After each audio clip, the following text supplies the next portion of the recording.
নিযুক্তি প্ৰসংগ ওলাইছে নিযুক্তিবিলাক কেতিয়াৰ পৰা নিযুক্তিৰ মই 2 দিনতে ডেটবিলাক ঘোষণা কৰি দিম আমাৰ ৰেণ্ডমাইজেশ্যন বুলি কয় ৰেণ্ডমাইজেশ্যনৰ কাম চলি আছে তাৰ পৰা পোষ্টিঙৰ কাম চলিব প্ৰায় 10-15 দিনৰ এটা প্ৰক্ৰিয়া আছে নৱেম্বৰ অক্টোবৰ মাহটো আমি কোনো কাম কৰিব পৰা নাই সকলোৰে আপোনালোক সকলোৱে জানে পৰিৱেশ নৱেম্বৰত আমি নিযুক্তিৰ প্ৰক্ৰিয়া আৰম্ভ কৰিম ডিচেম্বৰত আমি শেষ কৰিম এটা এটাকৈ আমি নিযুক্তি দি যাম প্ৰথমতে এলপি তাৰপিছত পুলিচ তাৰপিছত gazetted officer ADRE 3 ADRE 4 health এনেকৈ প্ৰায় 35,000 নিযুক্তি পাব অলপ ভিৰটো কমিলে চাম নিযুক্তি প্ৰসংগ ওলাইছে নিযুক্তিবিলাক কেতিয়াৰ পৰা নিযুক্তিৰ মই 2 দিনতে ডেটবিলাক ঘোষণা কৰি দিম আমাৰ ৰেণ্ডমাইজেশ্যন বুলি কয় ৰেণ্ডমাইজেশ্যনৰ কাম চলি আছে তাৰ পৰা পোষ্টিঙৰ কাম চলিব প্ৰায় 10-15 দিনৰ এটা প্ৰক্ৰিয়া আছে নৱেম্বৰ অক্টোবৰ মাহটো আমি কোনো কাম কৰিব পৰা নাই সকলোৰে আপোনালোক সকলোৱে জানে পৰিৱেশ নৱেম্বৰত আমি নিযুক্তিৰ প্ৰক্ৰিয়া আৰম্ভ কৰিম ডিচেম্বৰত আমি শেষ কৰিম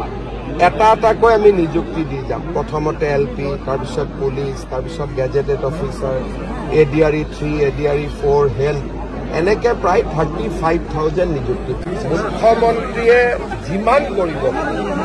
তাতকৈ মই এক ষ্টেপ বেছি কৰিছোঁ এক ষ্টেপ কম কৰা নাই আৰু সময়ে এইটো প্ৰমাণ কৰিব বিশেষকৈ যিদিনাখন চাৰ্জশ্বিট পুলিচে দিব সিদিনাখন সময়ে প্ৰমাণ কৰিব যে আমি কিমান চিৰিয়াছলি এই গোটেই ঘটনাক্ৰম পাৰ কৰিম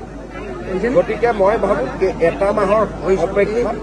গতিকে এটা মাহত প্ৰেছ কনফাৰেন্স কৰি কথা বতৰা কটাকটি কৰি লাভ নাই এমাহৰ পিছত আমাৰ কষ্টৰ ফচল ৰাইজে নিজে দেখা পায়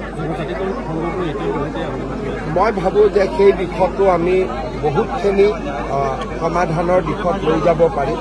25 নৱেম্বৰত আমাৰ ৰিপৰ্ট আহিব আমি ভাবোঁ যে অসমৰ ৰাইজে প্ৰকৃত সমস্যাটো অনুভৱ কৰিব পাৰিব কেতিয়াও ৰাইজক সঁচা কথাখিনি জনোৱা হোৱা নাছিল এইবাৰ সকলোৱে সঁচা কথাখিনি জানিব পাৰিব আৰু তেতিয়া আলাপ আলোচনাৰ মাজেৰে সমাধানৰ ৰাস্তা ওলাব চিন্তন বৈঠকৰ পিছত 2026ক কেন্দ্ৰ কৰি এটা প্ৰক্ৰিয়া ষ্ট্ৰেটেজি ল'ব আৰম্ভ কৰিছে অগপ এটা স্বতন্ত্ৰ ৰাজনৈতিক দল ই বিজেপিৰ অধীনত নহয় আৰু তাৰ এটা নিজস্ব আইডিঅলজি আছে নিজস্ব আদৰ্শ আছে নিৰ্বাচনৰ সময়ত আমি আসন বুজাবুজি কৰোঁ মিত্ৰতা কৰোঁ কিন্তু সেই অগপৰ ৰাজনৈতিক দিশ কি হ'ব তেওঁলোকে কেনেকৈ আগুৱাই যাব কেনেকৈ তেওঁলোকৰ দৃষ্টিভংগী হ'ব তাত মই বিজেপিৰ মানুহ এজন হৈ বক্তব্য ৰাখিব নোৱাৰোঁ মোক যদি বিজেপিৰ কথা সোধে মই উত্তৰ দিব পাৰিম এজিপিৰ কথাত মই উত্তৰ দিব নোৱাৰোঁ যিহেতু 26ৰ নিৰ্বাচন আহি আছে 26ৰ নিৰ্বাচনৰ আগতে আমি কথা পাতিম যদি কথা মিলে মিত্ৰতা হ'ব